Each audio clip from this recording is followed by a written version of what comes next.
Tengan todos ustedes muy buenos días. El día de hoy vamos a exponer una pequeña presentación respecto a la coyuntura que tenemos el día de hoy viviendo respecto al COVID. En este contexto, inicialmente brindarle la bienvenida a todas aquellas personas que nos siguen a través de las redes sociales y hoy se encuentran conectados para poder llevar a cabo esta pequeña ponencia. Adicionalmente, quienes habla es el ingeniero Darwin Luna Torres. Vamos a presentarle la presentación siguiente del que vamos a ver a continuación. A ver.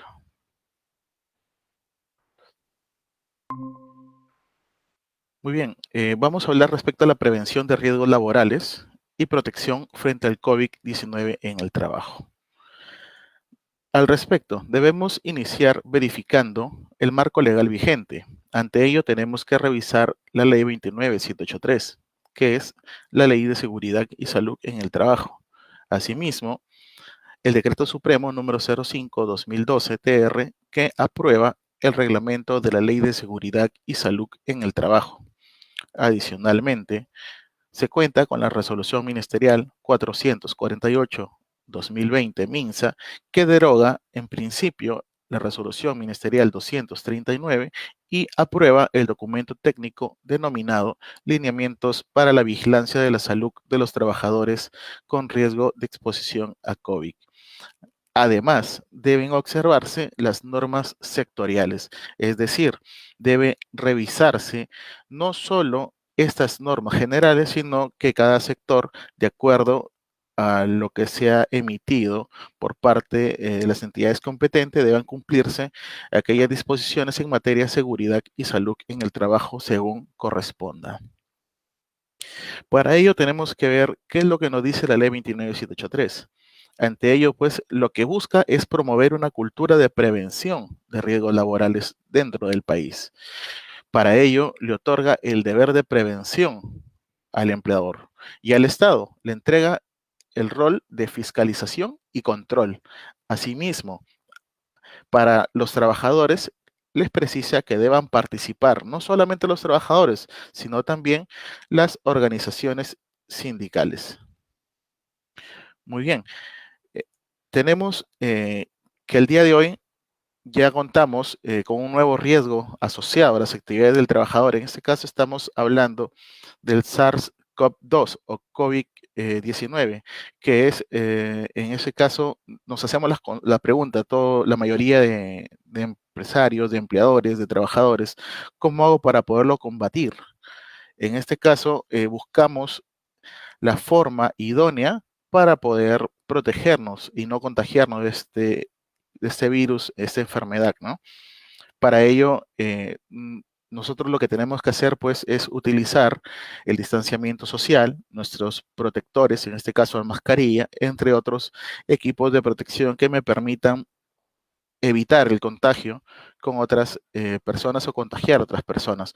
Para ello, es fundamental precisar que ningún lugar de trabajo o ningún lugar es una isla, pues hay que considerar que en nuestro entorno social nos podemos contagiar. En el lugar de trabajo nos podemos contagiar. En la comunidad nos podemos contagiar. En la familia también nos podríamos contagiar. Nosotros como individuos, como personas, estamos inmersos dentro de todas estas esferas. Por tanto, basta con que una de las personas del lugar de trabajo o de la comunidad se encuentre en contacto con una familia y la familia en una reunión social pueda estar con nosotros y nos contagia, nosotros podríamos llevar esta enfermedad al lugar de trabajo o al centro de trabajo. Por tanto, lo que se pide es que cada quien gestione sus propios riesgos y en este caso evite en la medida de lo posible la exposición a este factor de riesgo, no solamente en el ámbito laboral, sino desde casa o en la sociedad. Para ello, nosotros debemos realizar, como les precisaba, una gestión de riesgos. Para ello, inicialmente, se debe identificar el peligro, Seguido, debemos evaluar los riesgos y finalmente aplicar controles a estos riesgos que yo he podido determinar. Por tanto, esta misma metodología es la que siguen los empleadores a efectos de minimizar los daños que puedan ser causados a la salud de los trabajadores. Para ello debemos revisar pues que existen unas medidas de prevención y protección, las cuales son adoptadas inicialmente por el empleador. El empleador, en principio, lo que debe hacer es eliminar los factores de riesgo. De no poderlo hacer, debe sustituirlos o reemplazarlos. Posterior a ello, debe aplicar controles de ingeniería, que estas son las principales barreras duras con las cuales se cuenta para una gestión de riesgos adecuada. Sin embargo, también pueden aplicarse controles administrativos, llámese capacitaciones, llámese y comunicados, en todo caso señaléticas y finalmente un equipo de protección. Al respecto hay que precisar pues de que estos dos últimos controles, estas dos últimas medidas dentro de la jerarquía de controles son barreras blandas, es decir, estos equipos de protección y controles administrativos no eliminan totalmente los factores de riesgo. Por tanto, lo que se debe priorizar son los tres primeros o la lista principal, que es eliminar, sustituir y o aplicar los controles de ingeniería a efectos de evitar el COVID. Para ello, pues tenemos que cada empleador debe, como obligación de parte de su sistema de gestión de seguridad y salud en el trabajo, debe contar con un IPER o identificación de peligros, evaluación de riesgos y determinación de controles. Al respecto, pues esta disposición del reglamento en el artículo 77 fue modificado ese 2020 por un decreto supremo número 2 del 2020, el cual precisa pues de que debe considerarse tanto las actividades rutinarias como las no rutinarias y aquellas en caso de emergencia. También considera las condiciones de trabajo y susceptibilidad al factor de riesgo, el medio ambiente de trabajo, y la organización del trabajo, que los trabajadores, si cuentan con algún tipo de discapacidad, si se encuentran gestando, si son jóvenes, deban también priorizarse los controles pertinentes para este caso. Los resultados de las evaluaciones de los factores de riesgo, es decir, aquellos monitoreos que se han realizado con antelación o que vienen de un proceso de auditoría, también deben ser considerados dentro del IPER a efectos de contar con una herramienta un poco más dura, más rígida y poder controlar los factores de riesgos. Asimismo, también debe considerar la investigación de accidentes de trabajo y enfermedades profesionales. Y finalmente, los datos estadísticos de la vigilancia de la salud colectiva. En este caso, pues, es necesario considerar de que el servicio de seguridad y salud en el trabajo juega un papel fundamental para poder contar con una herramienta que permita minimizar los factores de riesgo. Por tanto, el IPER debe ser elaborado por un personal competente y ser actualizado al menos una vez al año. Debe estar puesto en consulta con los trabajadores, el comité, los supervisores, pues ¿quién más conoce de sus propios peligros que el mismo trabajador? Hay que recordar pues que el IPER no se realiza solamente de gabinete, sino que debe realizarse desde el campo, ¿no? Conocer la realidad y debe ser elaborado en cada puesto de trabajo. Para ello, vamos a revisar la evaluación de riesgo. ¿Qué es lo que considera la Ley de Seguridad y Salud en el Trabajo? Tiene ciertos artículos determinados para la protección, para la gestión del riesgo. Por ejemplo, en el artículo 64 precisa que debe haber una protección de trabajadores en situación de discapacidad. En el artículo 65 precisa que debe haber una evaluación de factores de riesgo para la procreación. Es decir, no solamente se preocupa del trabajador, sino que también se deban gestionar aquellos factores de riesgo que puedan afectar a la procreación del trabajador. El artículo 66 precisa de que debe haber un enfoque de género y protección a las trabajadoras. En este caso también considera a los gestantes. Y tenemos el artículo 67 que refiere sobre la protección de los adolescentes.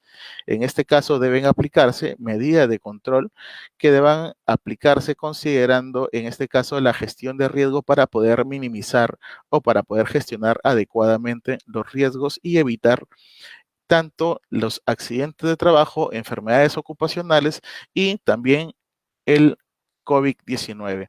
Al respecto, pues debemos precisar de que no debemos mirar el COVID como un único factor de riesgo, sino que también hay otros factores de riesgo dentro de mi centro de trabajo que deben ser vistos para poder gestionarlos adecuadamente. Pues ante ellos tenemos ciertos agentes, ¿no? En este caso tenemos los factores, los agentes físicos, químicos, biológicos, ergonómicos, psicosociales, que pueden atentar contra la salud de nuestros trabajadores. Ante ello, pues el COVID se encontraría dentro de los factores de riesgo biológicos. Aquí tenemos que los virus, por otro lado, también tenemos otros tipos de peligros como locativos, mecánicos y eléctricos, ¿no? Todos estos factores de riesgo deben ser determinados, deben ser identificados por el empleador a efectos de contar con un hiper adecuado, pues como le había precisado con antelación, inicialmente todo empleador que tiene la obligación de elaborar su hiper o hiper C tiene que realizar inicialmente la identificación de peligros.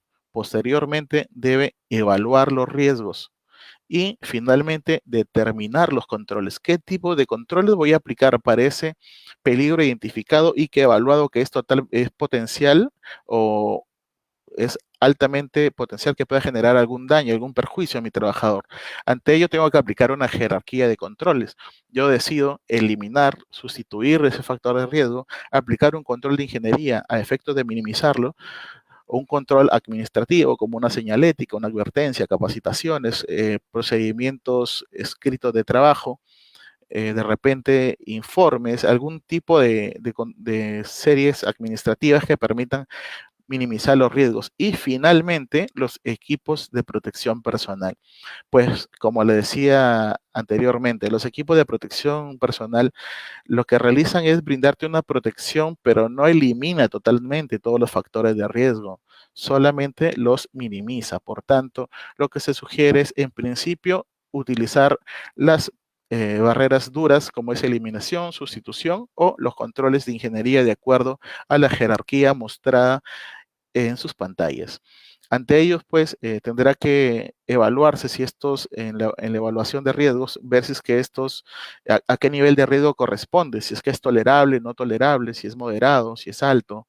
Entonces, de acuerdo a ello, tendrá que determinarse si es que aplica algún control o en su defecto, qué tipo de control debería aplicar.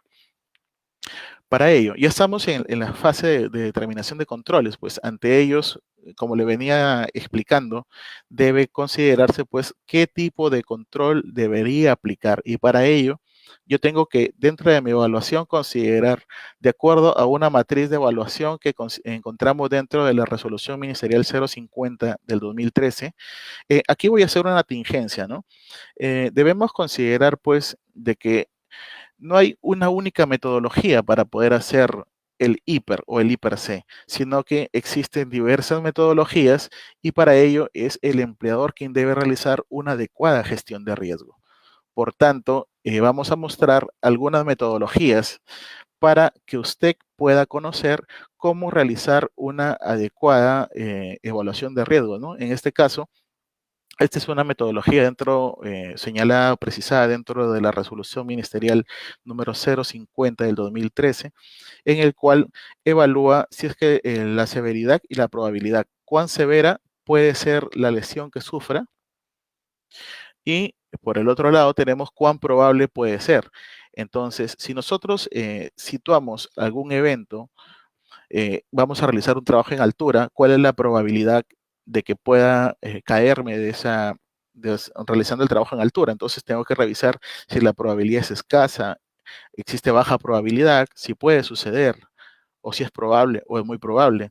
Y si me caigo, ¿cuán severo va a ser el daño? Si es mínimo, si es moderado, leve, si es moderado alto, si es mayor o si es catastrófico. De acuerdo a ello vamos a encontrar un número, ¿no? Si nosotros decimos de que es un moderado alto y muy probable, entonces estamos con un número 40. Ante ello lo vamos a buscar dentro del cuadro que dice valoración de riesgo y encontramos que es un riesgo alto. Por lo tanto, no podría ejercer un trabajo si es que no lo minimizamos. Para ello deberíamos brindar pues una capacitación a nuestros trabajadores, aplicar los procedimientos escritos de trabajo seguro, adicionalmente contar con los equipos de protección pertinentes, ¿no? Y inicialmente, pues, ver si es que puede ser sustituido, ¿no? Se puede eliminar el factor de riesgo, si puede ser sustituido, si puede aplicar algún control de ingeniería. Posteriormente pasamos al control administrativo y finalmente los equipos de protección. Entonces, ello va a ser plasmado en una matriz, la cual se llama matriz de identificación de peligros y evaluación de riesgos, para lo cual esta debe contener pues la razón social, en este caso el empleador, el área, el tipo de proceso, y para ello esta metodología recoge pues la actividad, si la actividad en este caso es regado y desatado, y pregunta si es rutinario o no. En este caso, si es rutinario. ¿Cuál es el peligro? Son las rocas sueltas. ¿Cuál es el riesgo? Como riesgo ha considerado el desprendimiento de rocas. Y como consecuencia, pone un daño a la salud. Para ello, pues, es en atención a minería, considera el requisito legal, un decreto supremo número 024 del 2016 de Energía y Minas, y específicamente los artículos 75, 214, 218 y 224. Para ello, de acuerdo a nuestra tabla que habíamos precisado con antelación, precisa cuán probable puede ocurrir y coloca el número 4. Y posteriormente, la severidad le colocan un número 50. Al hacer la multiplicación nos sale 200, lo cual significa de que es un riesgo crítico y por tanto el trabajo no podría realizarse si es que no se minimizan aquellos riesgos. Por tanto, debe realizarse una adecuada gestión de riesgo. Por tanto, lo que se debe hacer en este caso, de acuerdo a lo que se ha precisado dentro de este ejemplo, es una capacitación a los trabajadores y una actualización de los procedimientos administrativos. Sin perjuicio de ello, también podría generarse o adecuarse controles de ingeniería, como colocar estructuras que permitan retener que estas rocas puedan caer sobre las personas. Y finalmente se cuenta con el punto que se llama responsables. Y aquí le entrega como responsables a quién? Al residente, a un gerente de seguridad y salud en el trabajo, seguridad ocupacional, entre otras personas que puedan resultar como responsables de aplicar esta medida. Aquí hay que recordar pues que los recursos deben ser asignados por el empleador. Hay efectos que debe evitarse que pueda materializarse, en este caso, el riesgo, ¿no? O el hiper. Esa es otra metodología. Al igual que la anterior, pues lo que precisa es el nivel de probabilidad. Lo que te señala son 4 puntos en particular. Uno es el número de personas expuestas, cuántas personas hay expuestas, si es que existen procedimientos, si son satisfactorios, las capacitaciones, si existen capacitaciones, si son satisfactorias. Por otro lado, el nivel de exposición, cuántas veces me encuentro expuesto, en este caso, a los factores de riesgo. Y finalmente, se cuenta con un acápite adicional, que es el nivel de severidad. Si es que termina con algún tipo de lesión o si es que no existe lesión o disconfort por parte del trabajador. Ante ello, también, al igual que lo anterior, debe valorarse y precisarse dentro de una matriz, no sin antes verificar si es que eh, la probabilidad versus la consecuencia puede ser trivial, moderada o importante. En este caso, de una vez identificados es que se encuentra, en qué rango se encuentra, yo voy a buscar qué puntaje me ha obtenido y si dice que es un porcentaje importante de 17 a 24, lo que precisa, lo que dice que es un riesgo significativo y que no debe comenzarse el trabajo hasta que se haya reducido el riesgo. Cuando el riesgo corresponda a un trabajo que está realizándose y debe remediarse el problema en un tiempo inferior al de los riesgos moderados. Por tanto, el trabajo debería paralizarse y no realizar trabajo hasta que se reduzcan estos riesgos para evitar algún tipo de accidente o propagación del COVID, que en este caso si lo tomamos como tal o lo evaluamos así, y evitar de que pueda haber un daño a la salud del trabajador. Aquí en este caso, pues se ha puesto como ejemplo la matriz, que es la cual el empleador debe tener y debe exponer, en este caso, mostrar a los trabajadores y en caso de que exista alguna fiscalización por parte de la autoridad inspectiva del trabajo, deberá acreditarlo, no solamente acreditar de que tiene el documento, sino que se han implementado las medidas de control que el mismo empleador ha determinado durante el proceso de elaboración del hiper. Aquí pues tiene el tema de etiquetado como tarea y busca pues como peligro la máquina, busca como riesgo la probabilidad de atrapamiento de un miembro superior, en este caso dedos, mano, y como requisito legal pone un decreto legislativo 42F o decreto supremo, en este caso es el artículo 195 al 199, del 206 al 224. Son los artículos aplicados a maquinaria respecto a industrias. Tenemos cuál es la probabilidad y aquí se precisa pues cuántas personas están expuestas a esta tarea. Y el índice de procedimiento, también tenemos el índice de capacitación y el índice de exposición. Finalmente, el índice de probabilidad, que sería la sumatoria de estos primeros números, la cual se va a multiplicar con el índice de severidad que nosotros hemos determinado ya con los cuadros que le hemos mostrado anteriormente. Para ello, pues, genera 7 por 3, tenemos el número de 21 y ese sería nuestro riesgo. Ahora, ese riesgo lo tenemos que ubicar dentro de la tabla y ello me entrega el nivel de riesgo que es importante y por lo tanto resulta significativo. Y como medida de control, lo que ha determinado es que se debe detener la operación e implementar guardas. En este caso debería haber o contar la máquina con guardas de protección a efectos de que ninguna persona pueda ser lesionada o en este caso las partes superiores del trabajador puedan salir con algún tipo de lesión. Bueno, seguimos con la determinación de los equipos de protección personal. Para ello, pues tenemos que, si vamos a utilizar un equipo de protección personal, en este caso de protección para lo que son ojos y cara, tendríamos que evaluar qué tipo de lentes necesito, si son oscuros, si son para químicos, si son caretas faciales, si son para, en este caso, para soldaduras. Va a depender del tipo de actividad que yo voy a realizar, con lo cual voy a encontrar un equipo de protección oportuno. No todos los equipos de protección responden para los factores de riesgo que estoy ubicando o al cual estoy expuesto.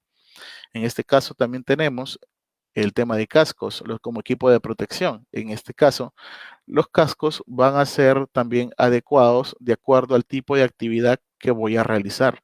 Si es para construcción civil, si es para realizar trabajos en altura, porque dependerá también el tipo de el uso de barbiquejo para poder utilizarlo y evitar la caída, en este caso, de nuestro casco. Y aquí tenemos la mayoría de trabajadores, pues lo que realiza o como práctica que tiene es retirarse el casco porque el casco le molesta, porque le dificulta, porque le incomoda, porque no está acostumbrado y pueda de que caiga algún objeto pesado sobre su cabeza y pueda terminar con un accidente mortal. En este caso, estamos exagerando, pero es correcto, ¿no? Ahí pueden haber en este caso, objetos que puedan caer sobre la cabeza de los trabajadores y debería aplicarse una gestión adecuada de los riesgos, en principio, retirando los objetos que se encuentran por la parte superior de los trabajadores. Respecto a protección de manos, ante ellos, pues, se ha podido develar, pues, de que existen diversos tipos de guantes, ¿no? Guantes anticorte, guantes de badana, guantes, en este caso, sintéticos, los cuales van a depender del tipo de factor de riesgo al cual voy a estar expuesto. No todos los guantes son iguales. Por lo tanto, debe, en este caso, como lo precisaba al inicio, debe acogerse un equipo de protección que sea oportuno al factor de riesgo al cual estoy exponiéndome. Tenemos también el tema de protección de pies. Aquí tenemos pues calzados con punta de acero, con punta de baquelita o dieléctricos, en ese caso calzado de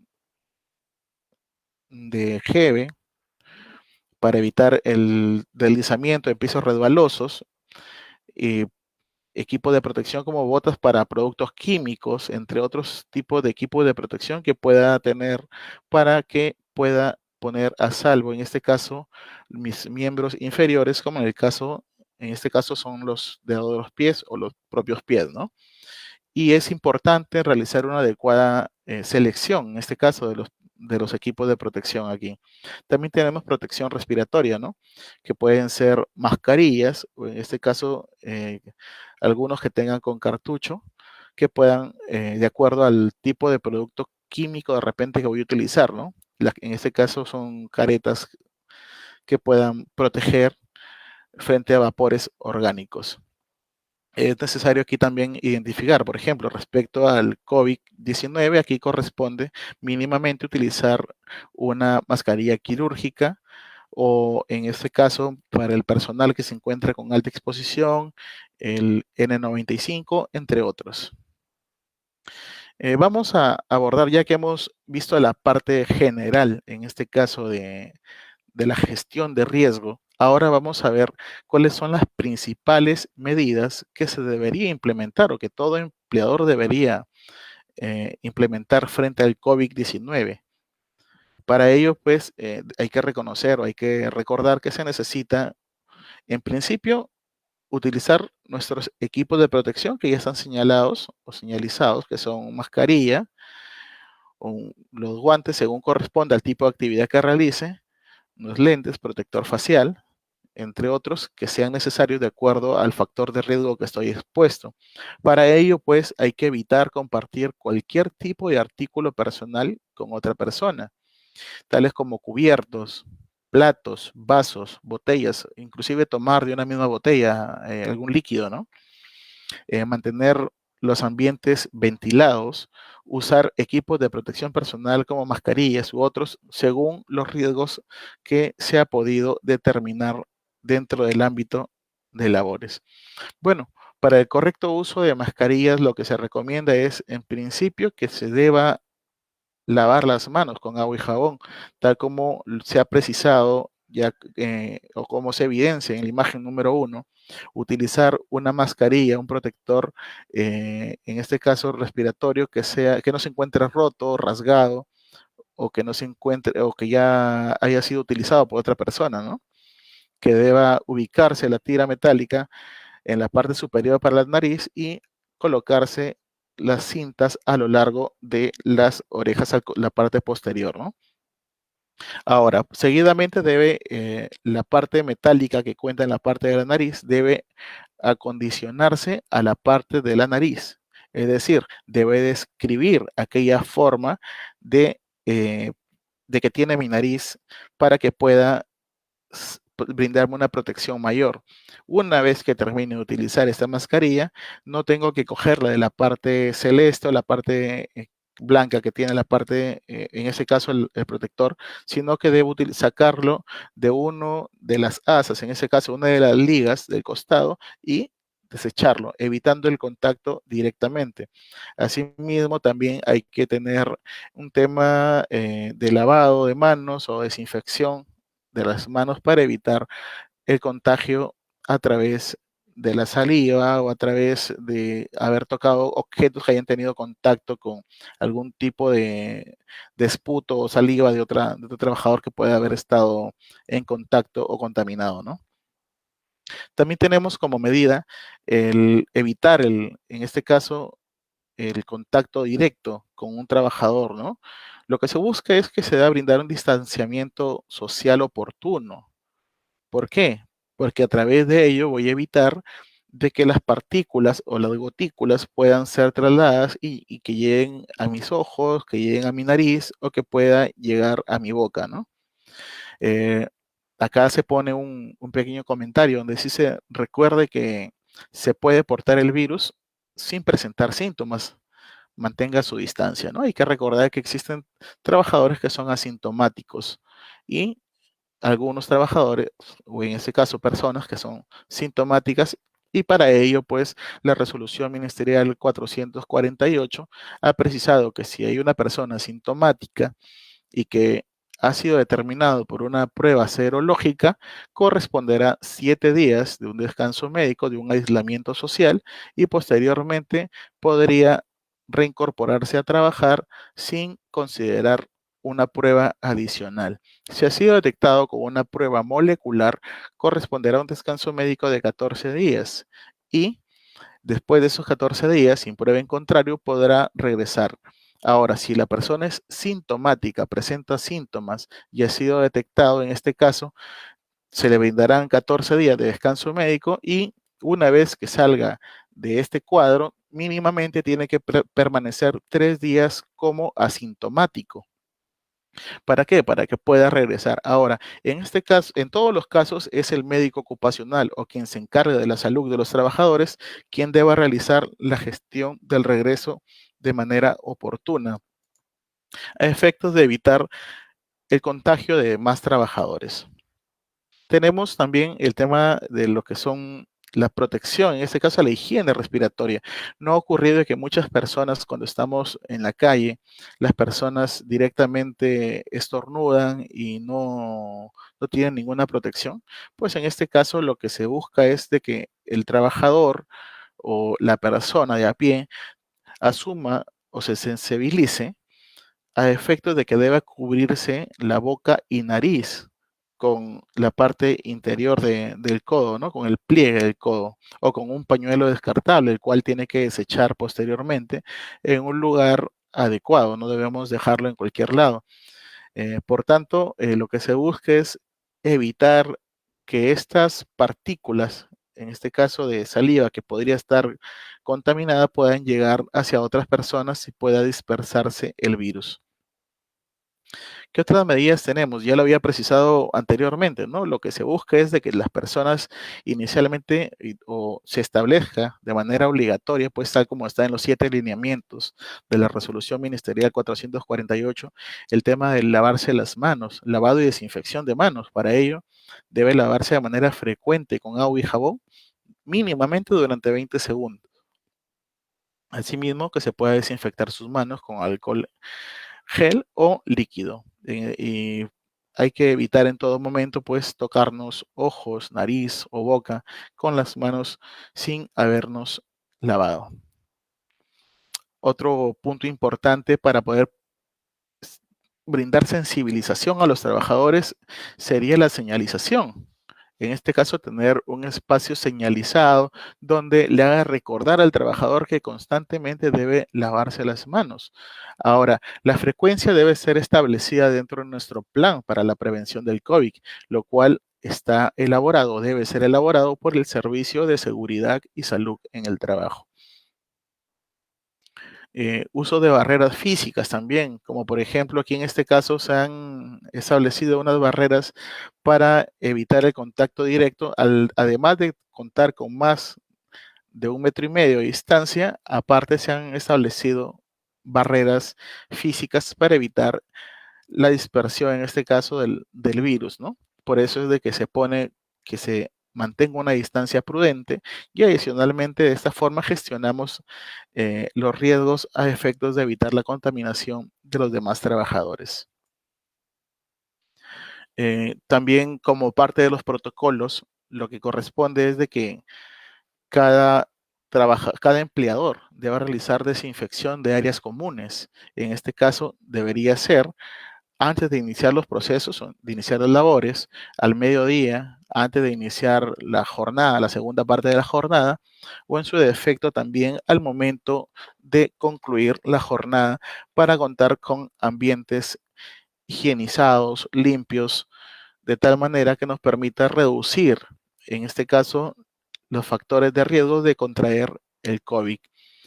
Finalmente, tenemos también que todo empleador, en este caso, a través del Servicio de Seguridad Ocupacional, deba hacer llenar a los trabajadores una ficha sintomatológica, en la cual el trabajador va a declarar de acuerdo a los últimos 7 días, si es que ha tenido exposición con algún trabajador que haya sido positivo, si es que ha tenido algún tipo de cuadro febril, de fiebre, en este caso, si es que ha tenido algún síntoma relacionado al COVID-19. El empleador, de acuerdo a lo que ha precisado la resolución ministerial 448, es únicamente responsable del seguimiento de los diferentes casos, entre ellos los casos sospechosos. Adicionalmente, le da como disposición de que deba tomar la temperatura, en este caso de los trabajadores, antes del ingreso a labores. Asimismo, que se deba identificar el grupo de riesgos. Mis trabajadores, ¿a qué grupo, o en este caso, a qué rubro pertenecen, si es que son adicionalmente al factor de riesgo que pueden estar expuestos? De repente, si es que tengo un trabajador con más de 65 años, si cuenta con diabetes, si tiene asma, entre otras, para evitar, para que prioritariamente puedan realizar labores de forma remota, según corresponda, ¿no? Ahora, algo importante que debemos resaltar aquí es de que no solamente basta con que debemos guiarnos con lo que precisa la resolución ministerial 448, sino que adicionalmente debe agregarse, ¿qué cosa? Las normas sectoriales, en este caso, las normas referidas a seguridad y salud en el trabajo y también lo que ha determinado cada sector. Ahora vamos a hablar un poco respecto al modelo operacional de Sunafil.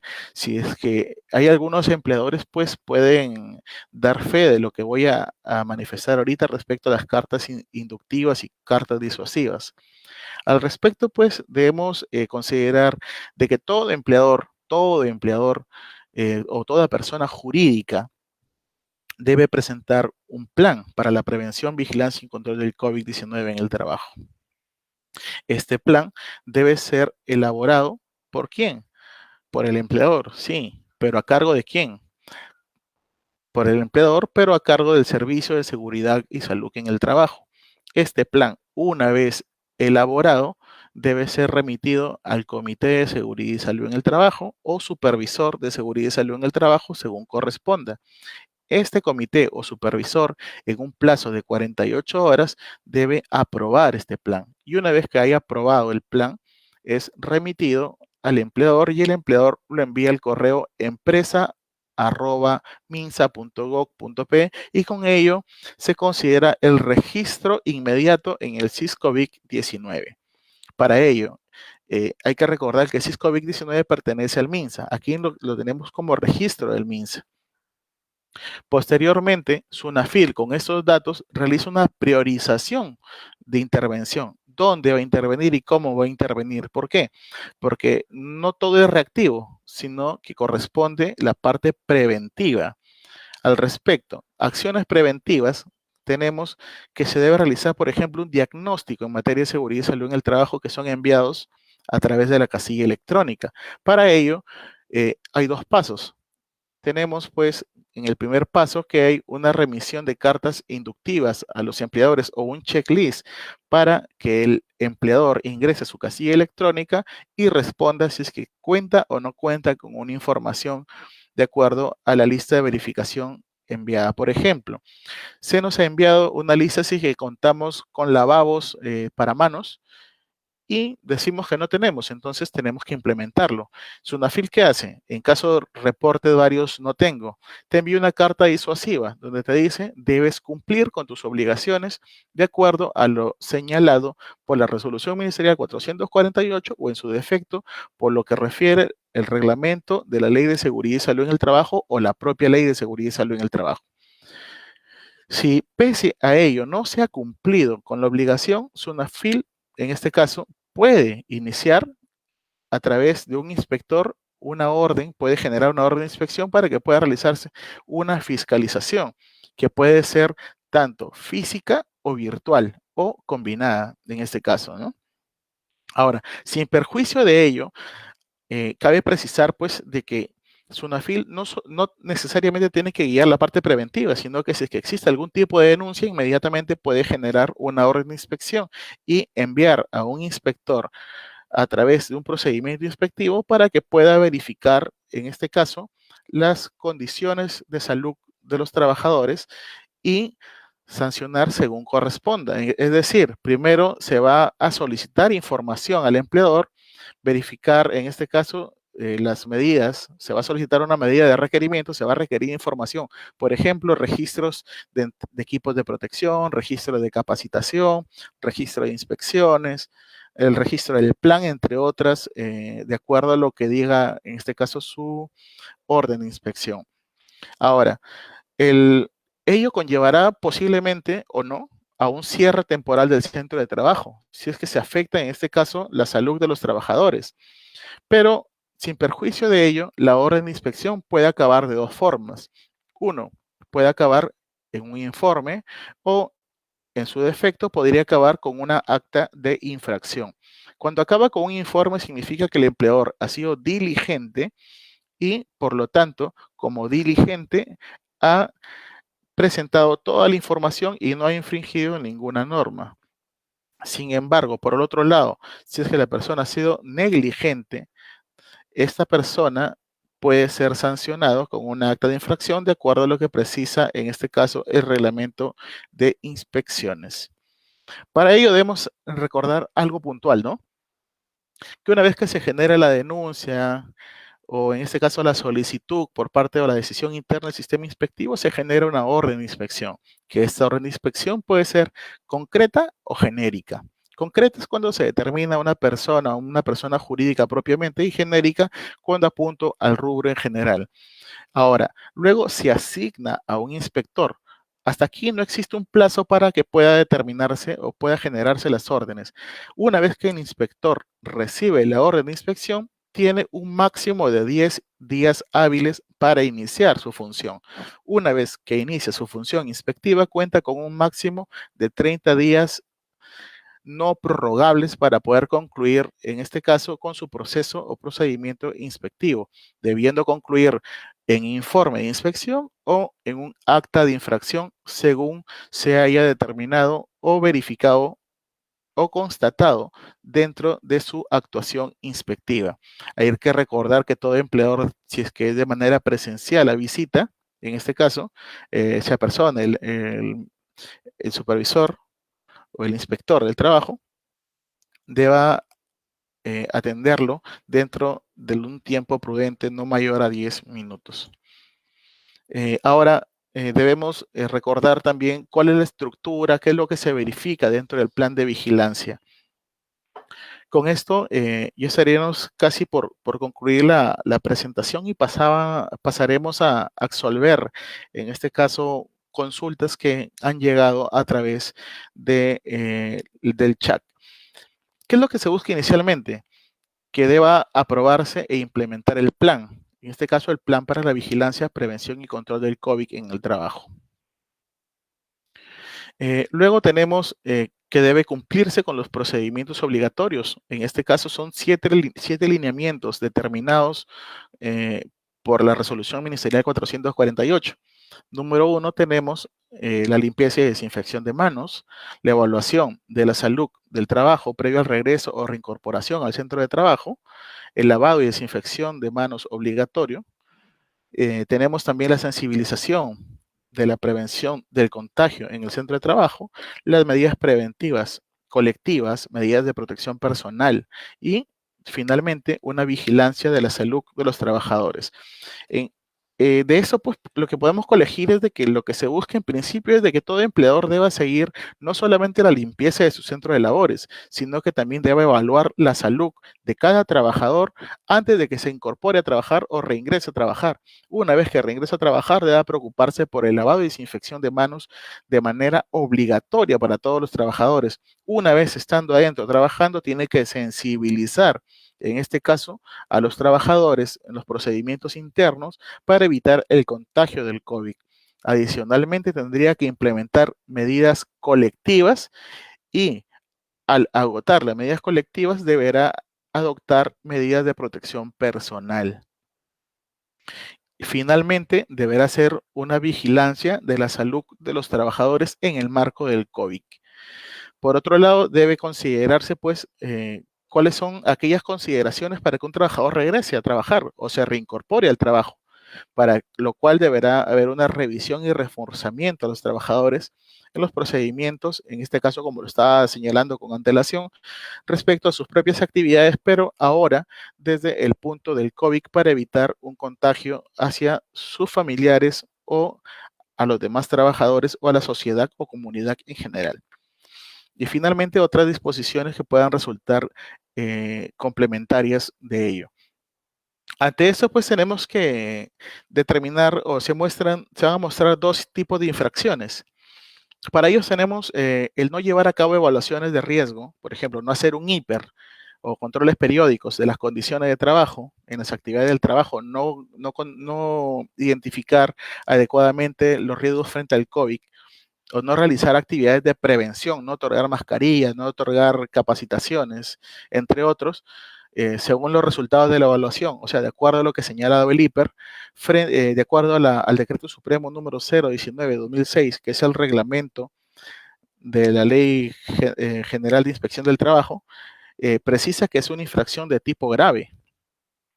Por otro lado, tenemos en el numeral 27.9, precisa que los incumplimientos de las disposiciones relacionadas con la seguridad y salud en el trabajo, y en particular en materia de lugares de trabajo, es decir, aquellas condiciones en mi centro de trabajo, el no contar con medidas de protección colectiva, equipos de protección personal, es una infracción de tipo muy grave. Ahora, vamos a hacer un pequeño ejercicio como última diapositiva ya para pasar a las consultas. Por ejemplo, yo soy una empresa no MIPE, no me encuentro ni como microempresa ni como pequeña empresa, soy una no MIPE y tengo actualmente 51 trabajadores. Ahora, ¿qué tipo de infracción tengo? Una infracción de tipo grave, no proporcioné los equipos de protección o no realicé una evaluación de riesgos. Entonces tengo una evaluación, una infracción de tipo grave. Esa tabla se encuentra en soles. Vamos a ubicar en el último recuadro la última donde dice no MIPE, vamos a cruzar los 51, dice 51 a 100 y grave. Dice que la sanción podría ser de 28.079 soles por no contar con un hiper o en su defecto no realizar una gestión adecuada de riesgos o no brindar los equipos de protección personal. Por lo tanto, se insta a que todos los empleadores deban de cumplir con sus obligaciones a efectos de evitar algún tipo de contagio para con los demás trabajadores. Muy bien, vamos a pasar a resolver las consultas que nos han llegado hasta el momento.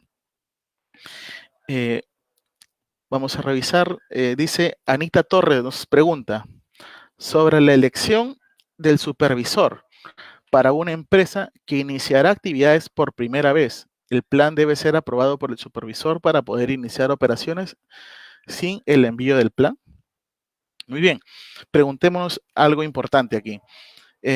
Al ser una empresa nueva, no tengo inclusive trabajadores. Lo que se debe hacer en este caso es, una vez que tenga mis trabajadores, hay que recordar aquí algo importante. Todo empleador que tenga menos de 20 trabajadores debe elegir un supervisor de seguridad y salud en el trabajo. Si tiene de 20 a más trabajadores, corresponde un comité de seguridad y salud en el trabajo. Debe elegirse inicialmente, primero se contrata a los trabajadores, contando con los trabajadores, se elige un supervisor de seguridad a través de un proceso de elección. Para ello sugiero seguir la metodología que se encuentra, que es una guía en realidad, la resolución ministerial 148 del 2012 y posteriormente, previo a iniciar las labores, debe presentarse el plan para que puedan ejercer sus labores. Ahora, una vez que se presente el plan, el empleador tiene 24 horas para poder remitir una copia del plan a cada trabajador. Julio Borja nos pregunta, cuando el virus está esparcido por todos lados y el contagio masivo ya se dio a pesar de las medidas de prevención, ¿es viable seguir explicando cómo evitar el contagio? En este caso, a ver, En este caso más lo siento como una crítica, ¿no? Si es cierto que tenemos, lo que tenemos que hacer actualmente es realizar un control, las medidas preventivas. Hay que recordar, pues, que en la actualidad, si es cierto que es una pandemia, es a nivel mundial, debemos aplicar medidas de prevención considerando que hay trabajadores que aún no han sido contagiados con el COVID. Inclusive existen personas que pueden volver a contagiarse a pesar de ya haber tenido el COVID. Por lo tanto, siempre debe aplicarse medidas preventivas para evitar el contagio frente al COVID. Y no solamente considerar al COVID como un factor de riesgo, sino que en la parte laboral contamos con diversos factores que los cuales pueden conllevar a la muerte de un trabajador y por tanto se sugiere que deba evaluarse de manera integral todos los factores de riesgo, no solamente el COVID. Israel David nos pregunta, si un trabajador se contagió con COVID laborando, ¿hay alguna indemnización? Bueno, en este caso la norma no ha dispuesto ningún tipo de indemnización. Eh, aquí les preciso algo importante, ¿no? SUNAFIL no se encarga de generar normas. El órgano que se encarga de emitir normas, en este caso es el Ministerio de Trabajo, o en su defecto, el Congreso de la República, ¿no? O en su defecto, los ministerios que resulten competentes para poder emitir, en este caso, disposiciones normativas. SUNAFIL lo que hace es verificar que las disposiciones o las normas ya emitidas deban cumplirse en materia de su competencia, ¿no? En la parte laboral. Eh, por otro lado, tenemos Mireya Vargas. Antes de pasar acá, eh, hace unos días, bueno, hace un mes y medio, 2 meses, salió una ley que precisa para quienes resulta, en este caso, el COVID como enfermedad profesional y no resultaría aplicable para todos los centros, ¿no? Para todas las actividades. Mireya Vargas nos pregunta, si el doctor todavía no me da de alta y el empleador me pide que reinicie mis actividades, ¿qué debo hacer? En este caso no debería reiniciar actividades, debe coordinar con su empleador y adicionalmente con el médico ocupacional a efectos de que usted deba conservar o la persona afectada deba llevar un aislamiento social oportuno para evitar el contagio, considerando que puede contagiar a otras personas y estaría exponiendo a los demás trabajadores en un proceso de fiscalización y de haberse exigido o coaccionado al trabajador a que regrese. Sunafil podría cerrar el área o en su defecto podría cerrar y retirar el permiso, el registro en este caso, a la empresa por incumplimiento de las disposiciones normativas. Wendy Condori nos pregunta, ¿en los mercados ellos también deben diseñar sus protocolos? Sí, en este caso también corresponde que los mercados o centros de abastecimiento deben contar con sus protocolos, pero ellos están bajo la supervisión, en este caso, de las municipalidades. Ellos han estipulado o han generado disposiciones normativas específicas para este fin. Richard Pérez nos pregunta, ¿los pintores que utilizan andamios deben usar cascos? Bueno, en este caso si es que se realiza un trabajo en altura, tiene que, en principio, evaluarse los riesgos. Hay que evaluar qué tipo de riesgo, a qué riesgo estoy expuesto y una vez que identifique a qué tipo, a qué factor de riesgo estoy expuesto, debo utilizar mis equipos de protección. Yo podría utilizar lentes, casco, barbiquejo, entre otros equipos que resulten oportunos de una evaluación previa, ¿no? No es de que a todos los trabajadores vamos a entregar el mismo equipo de protección para todos, sino que debe realizarse una primera identificación de peligros y una evaluación de riesgos y determinación de los controles de manera oportuna. Evelyn Villegas nos pregunta, ¿se puede utilizar careta a cambio de los lentes de protección a fin de evitar el empañamiento de los lentes? Bueno, corresponderá a ver frente a qué factor de riesgo me encuentro expuesto. De acuerdo al factor de riesgo al cual me encuentre expuesto, yo utilizaré un equipo de protección pertinente. Hay que recordar, pues, lo que se busca eh, es evitar de que haya más contagios o evitar accidentes de trabajo.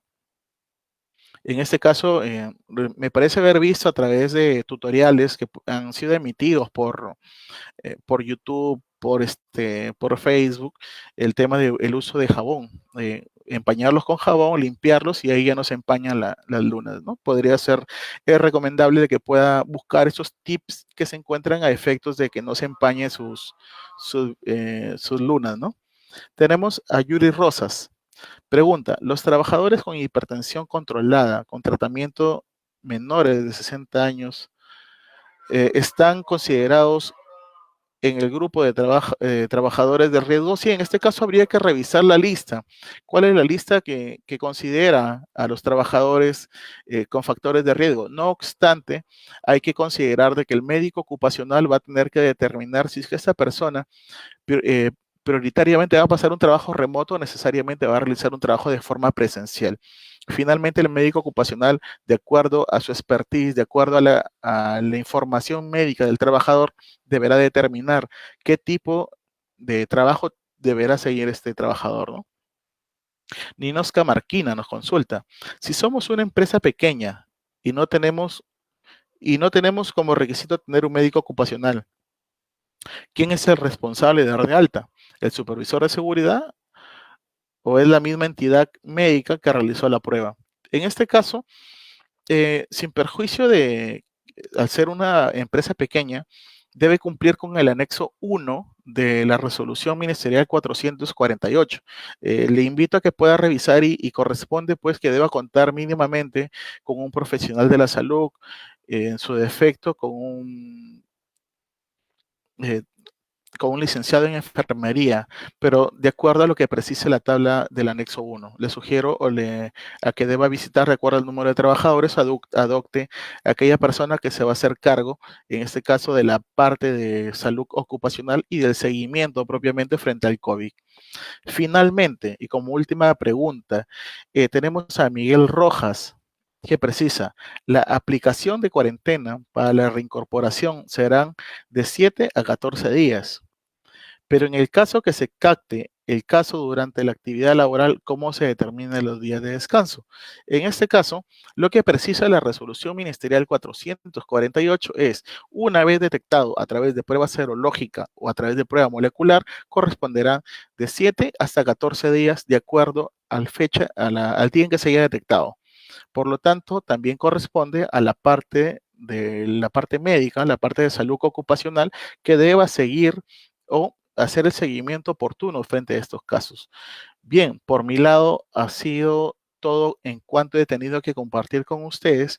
Les invito a que, si tienen dudas adicionales, puedan ingresar a la página www.sunafil.gov.pe y ubicar Sunafil Responde. A través de ese medio, usted puede realizar las consultas en materia laboral que estime pertinente, ¿no? Muy bien, conmigo será hasta ahorita y muchas gracias. Que tengan un excelente día. Hasta luego.